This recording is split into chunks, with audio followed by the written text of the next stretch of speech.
Welcome to Mock the Week. I'm Dara O'Brien. The big news this week, with Live 8 taking place this weekend and the G8 summit about to start, campaigners are trying to make it clear to George Bush that a lot of the world's problems could be solved with a tiny amount of food. Just one pretzel swallowed the wrong way. George Bush finally agreed to give more money in aid after seeing a video showing the plight of young people in the third world, which he found very moving, particularly the bit where Mowgli got scared by the big snake. Bush has recently introduced in turn to 5 African leaders. John Kafur of Ghana, Tanja Mamadou of Niger, Festus Mogae of Botswana, Armando Guebuza of Mozambique, and Hifikepunye Mohamba of Namibia, at which point the president's head exploded. Joining me tonight to work their way through a series of satirical games are 6 of the country's finest comedy performers: David Mitchell, Rory Bremner and Joe Brand, Frankie Boyd, Hugh Dennis and John Oliver. Welcome to you all.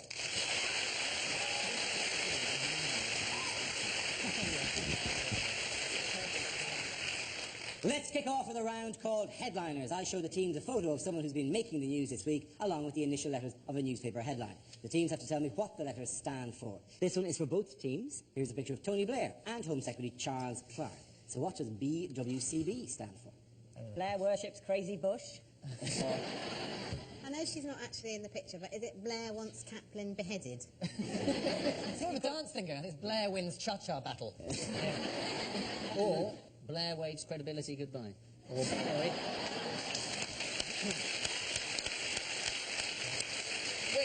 they clapped, even though goodbye begins with a G. Can I just say, that is the level... That's satire. No, that's not satire. That is the level of literacy in this country. You've got to do something. Is it boyish wave camouflages bullshit? Or is it burn the witch, Sherry Blair?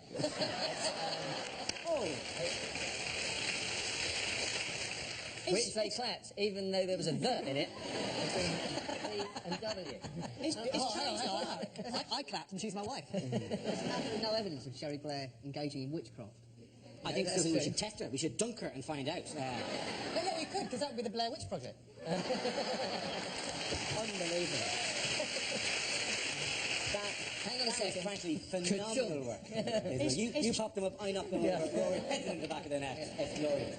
Dara, can I ask, is Charles Clarke in the background there, or is he just a tiny wee man who lives underneath Blair's armpit?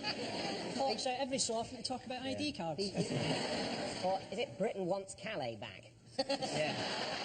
I think it's a reasonable demand. If we talk, if the CAP's on the table and the rebates on the table, let's put Calais on the table as well. What do you mean Calais back? Where did you have Calais? As in call, have you forgotten? We had Calais right up until quite a long time ago. Calais fell during the reign of Queen Mary I, and she said she died, she had Calais written across her heart. It was ours. What have you ever owned? Well, we had some stuff, then you came along and took it.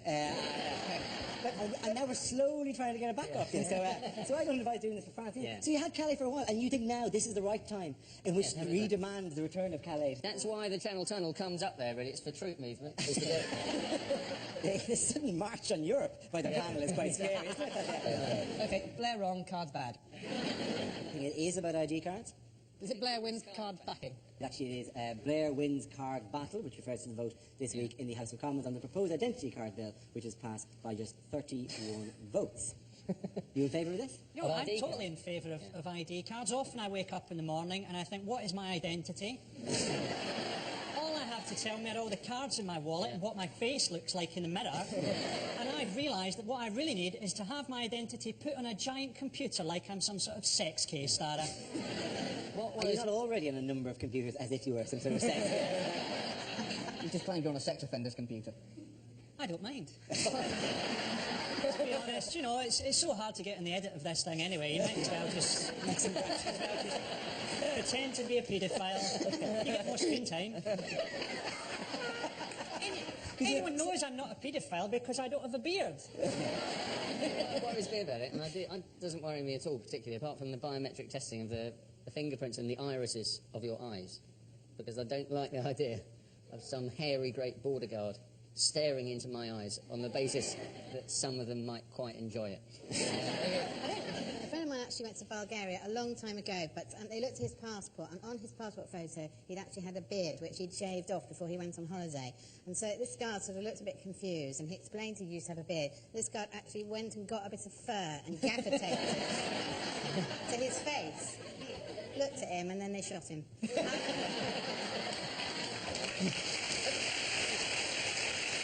If the bill becomes law, every adult in the UK will need to be issued with an ID card, except for the Queen, who's already got one. It's called a fiver.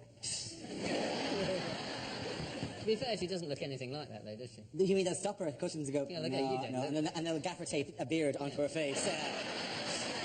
As part of the plan to keep track of suspected terrorists, such as Abu Hamza, the ID cards will feature eye scans and fingerprints. You can't help thinking there's a bit of a flaw there.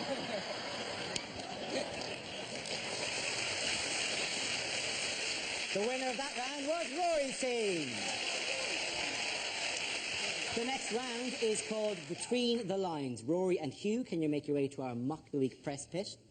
In this round, one player takes the role of a famous person making a speech, while the other says what they really mean. Rory, you are George W. Bush making his TV address to the nation. Hugh, tell us what he's really saying.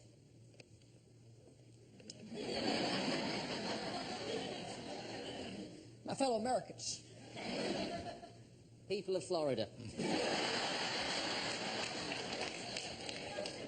2 years ago, I declared that hostilities in Iraq were over. Unfortunately, nobody told the other side. See, we proved them wrong in Iraq. They said there was no link between Iraq and Al-Qaeda. There is now. People have to understand the problem was essentially our lack of intelligence. People have to understand. The problem is essentially my lack of intelligence. See, problem is people keep putting words in my mouth. Imagine what it would be like if they didn't. But we will stay in Iraq until the job is done. We'll stay in Iraq until the oil is finished. There you go, both of you. Congratulations, Rory and Hugh. Points for everyone. Sit down. Now we play a round called Spinning the News, which involves everybody. So if you could all move over towards the performance area, please. We spin the wheel, and when it stops, anyone can step forward and try to make us laugh about the subject it's landed on. If I judge the player's got a big enough laugh, he or she gets to sit down again. The first team to have all its players sitting down at the desk wins the round. Okay, let's have our first topic. It is, of course, national surveys. Anyone want to try something on that? Come on, Frankie. They've done a survey in America that says that Osama bin Laden is now more famous than Michael Jackson. And you think, yeah, but he puts a lot less effort into his videos, doesn't he? It really freaked the Americans out for just doing a wee moonwalk now and again. Hey, more famous than Michael Jackson, but who would you rather have looking after your kids? They did a survey this week that said that 20% of British men have a problem with premature ejaculation. The others just don't think it's really a problem. Sex and an early night. They brought out a condom for premature ejaculation, and basically it's got an anaesthetic in the lining, so it makes you numb and you can last for longer. Or you can wear it inside out and you don't have to wake anybody up. Well done, Frankie. You can sit down. Okay, let's spin the wheel again. The next topic is the Trafalgar celebrations. Rory's in. Yeah, this was this week's naval review of Portsmouth, which is quite embarrassing for the Queen, because it just rubs in the fact that she hasn't got a ship. So they line up hundreds of ships, and she goes, "Hey, that's a nice one. Hey, well, have you got one in another colour?" Prince Philip loves these things because it gives him a chance to stand on a ship and shout, "Frigate! Look, Philip! Philip, no, frigate! There, frigate! Next to that f***ing destroyer, right?" Where did Rory sit down? Come on. Let's have another topic. The topic is the Olympic bid. Johnson. We must win the Olympic bid, because if we do, it will solve all our domestic problems. We currently have an immigration policy in Britain that is extremely racist, but when we win that bid, You watch the borders get relaxed for anyone who looks even half good at sport. That time trial set up at Dover, just a guy with a stopwatch saying, look, if you can run 100 metres sub 10, I've got a passport with your face on it right here. 9.79, welcome to Britain! Welcome to Britain! Well done, John. Sit down. Let's spin the wheel again. The next topic is Diana. David's coming in. This week, Simone Simmons, who makes her living by having been the friend of a dead woman, Princess Di, has come out with a startling revelation that two dead people once had sex. Obviously, before either of them were dead. But according to her, Princess Di and John Kennedy Jr. once had a role in the hay. And this is odd, because they then both went on to die strangely in accidents involving vehicles. Which leads me to wonder, maybe Di wasn't killed in an accident, and it wasn't a conspiracy. Maybe it was something she caught off John Kennedy Jr. during sex. Something he'd inherited from JFK. He gave her the suspicious death virus. Very good, David. Sit down. Leaving us with one topic between the two of you. If you could both do some stuff on the next topic, and then we'll choose the winner based on that. Let's have the final topic, please. It's obesity and diet.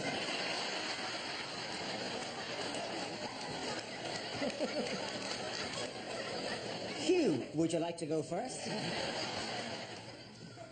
Now, we've got a major problem with obesity. In a recent questionnaire, 11% of the population were overweight, 25% of the population were obese, and 33% of the population ate the bloody survey. But eating bad food goes right back to the Bible, doesn't it? That's why we stand no chance. In the Bible, you see, land of milk and honey, what's that? That should have been the land of low-fat yoghurt and a nice green salad. And as for the loaves and the fishes, what was he cooking? Cod in breadcrumbs. What chance do we have? Very good, Hugh. But on the topic of obesity and diet, to possibly win the round, Joe Brand. Any jokes on this?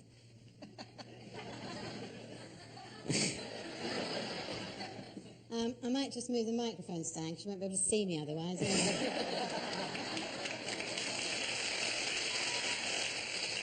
See, the thing is, I think fat people are an easy target, literally, obviously. And actually, you know, you might think I eat a lot, but I don't really. And what actually happened with me was I went on the pill when I was 16 and put on 4 stone, so that proved to be a very effective contraceptive, obviously.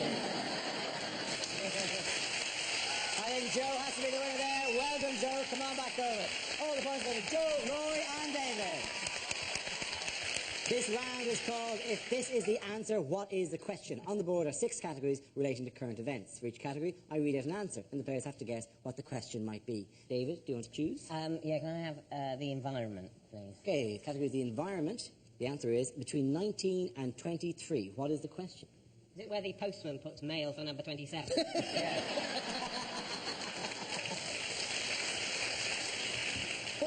What percentage of the vote constitutes a great result for the Liberal Democrats? Is it how much Wayne Rooney will weigh in stone 2 months after he retires? Is it, where are the numbers 20, 21 and 22? Or, if you're Peter Stringfellow, how old is too old? Is it the number of times I'd listened to the Coldplay LP before slipping into a fatal coma? Is it how many people actually care about the environment? I mean, actually, genuinely care. Don't say they care, but actually care about at it. a gut level. Well, let's face it, we all have far bigger and more tropical fish to fry. Greenpeace constantly thump on about how we must save this planet for our children, our children's children, and our children's children's children. But hold on, what if they don't have any children? They might not want children. Let's not spend what is quite a lot of money on hypothetical children. Yeah. Also, I know kids, they like bikes. They like shiny red bikes. I promise you, you show a kid a clean rural stream and a shiny bike, and I'll show you a kid sitting on a bike whilst pissing in a stream. Are they not the future? So, you spray on. Is it the number of English counties likely to be underwater in 100 years' time? Yes, indeed. It's very, very close God. to that. Yes, it's very, very close. Jesus Christ! That was terrible. That was less a joke, more an alarming fact. I thought it was something ridiculously awful, but it's going to happen. Oh, well. Night, night, my children's children. You can ride around on the bike in smaller and smaller circles on a vanishing piece of land. To be honest, Dara, in Scotland we have mixed feelings about global warming because we will get to sit on the mountains and watch the English drown. More pineapple, Huey! Oh, I've got a coconut here, I'm fine. The actual question I was looking for was by how many feet could, this is a very important part of the sentence, thank God for could that. sea levels rise if global warming causes the ice caps to melt? In truth, the effects of rising water levels upon Europe won't be fully known for years, perhaps decades. The only thing that leading climatologists have said for sure, Holland's f***ed. You're not scared about it then, are you? You're petrified about this whole thing. Well, not now that you said it's going to be, what, 60 years? Fine, it's not my problem. As far as I'm concerned, there should be an official buck-passing ceremony for the environment. Every generation should just go to the other one. Sorry about that. That's going to blow up in your face anyway. So when you keep...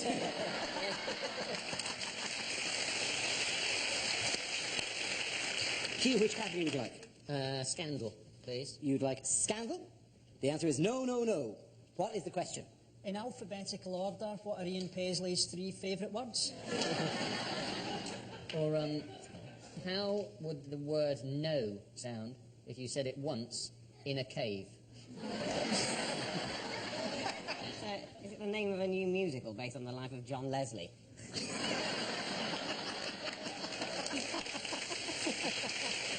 Was it Prince Charles's reaction when he found out the Queen only had a cold? I'll give you a clue. It's to do with football.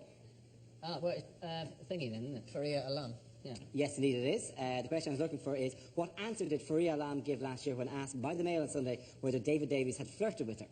The interview seemed to contradict statements Faria Alam made at this week's employment tribunal that the executive director had propositioned her. The FA has denied her claims for unfair dismissal. Did you know how David Davies described Sven-Göran Eriksson today? As a seagull. He said he's a seagull because he wraps himself around people. What goes on? What sort of crazy-ass seagulls live in David Davis'? Someone has been sexually assaulted at Euro Disney there by a big cartoon seagull.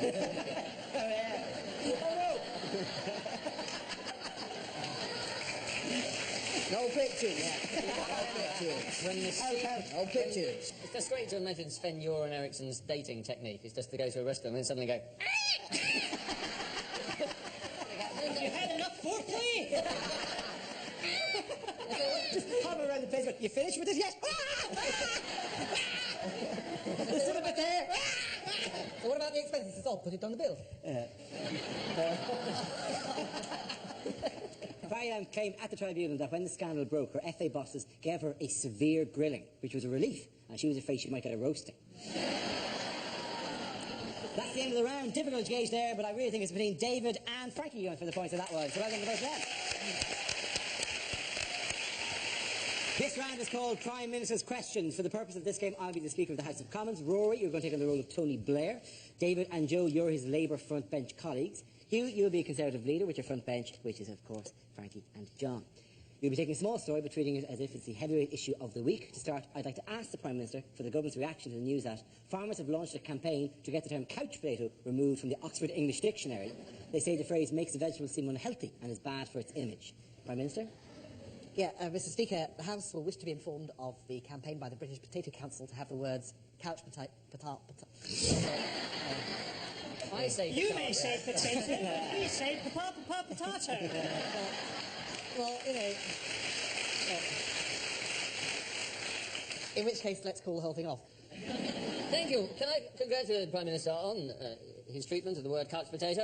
My colleagues and I believe that the phrase couch potato, along with others such as sofa turnip and armchair carrot, are nothing less than an incitement to vegetable hatred. Well, I think, you know, I would accept those comments, but I would also, if I might, point out that the removal of words from the dictionary is actually not a new phenomenon. I myself have removed the word socialism. The words trade union have also been removed, and last time I looked in the dictionary to find the words weapons of mass destruction, I couldn't find them. Aren't there other words that it would be better for farmers to take out of the dictionary? Words such as over-subsidised and sheep-shaggers. And talking of over-subsidised, what is the government going to do about the enormous number of French fries which may appear in this country, along with Swedes and sprouts from Brussels?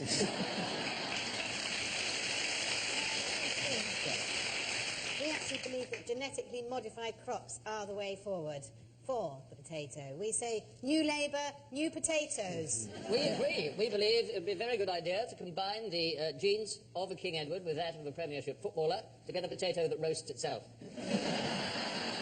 Along with a bean combined with the genes of a suicide bomber to produce a rudder bean that tops and tails itself.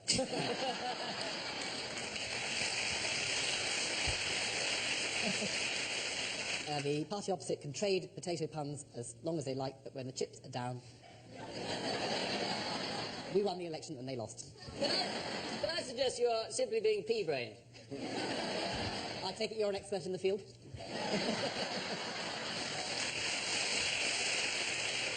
I certainly have ploughed that particular furrow yet.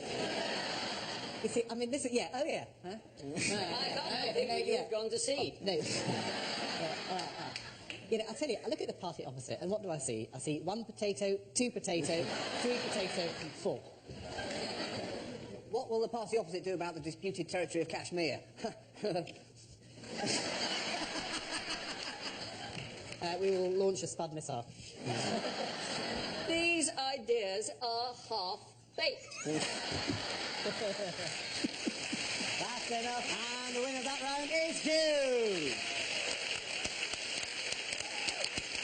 Now we come to our final round called Scenes We'd Like to See. This is for everyone, so if you can make your way over to the performance area, please. I call it ideas for scenarios we'd love to see, and the performers come in with their suggestions.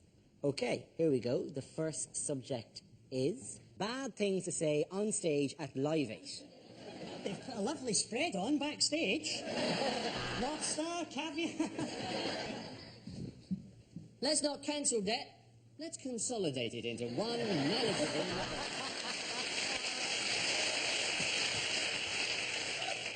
I'm Michael Howard, and this is my rap for Africa. Whinging Africans, eh? Hans Apu finds fair trade bananas a little dear.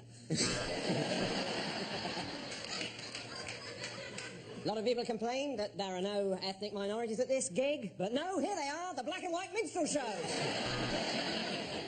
Okay, the next topic is what the voices in Prince Charles's head are saying. Charles, this is the plants. You've betrayed us again. We're going to kill your new wife, too.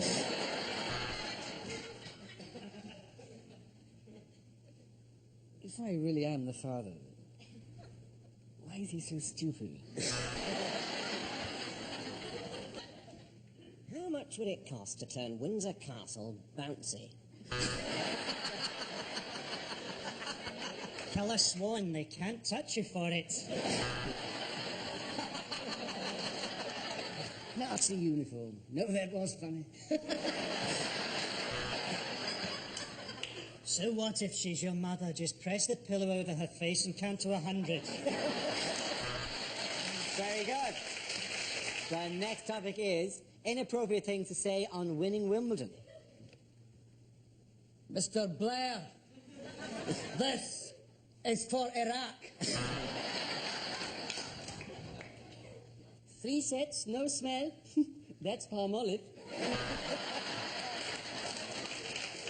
Thanks very much, but I've actually come here to talk to you about Jesus. That nandrolone's great stuff, isn't it? This is fantastic. In some way, it compensates for my lost childhood, my dysfunctional family, and the fact I'm so stressed I haven't had a period for 7 years. To be honest, I only won because I'm pissed. I'm delighted to have won and put all the drug rumours behind me, and I'd just like to thank my husband for sticking with me. It's been everything. It's been amazing. Apart from the crowd, who are a bunch of arseholes, and I wish they'd stop trying to share in what is essentially my triumph. I just got a blowjob in the dressing room from a womble. Well done, the winner of that was Frankie. Everyone sit down again. Go on, sit down. That's the end of the show for tonight. This week's winners are John Oliver, Hugh Dennis and Frankie Boyle. And congratulations to Joe Brand, Rory Brenner and David Mitchell. Thank you for watching. Until next week, good night.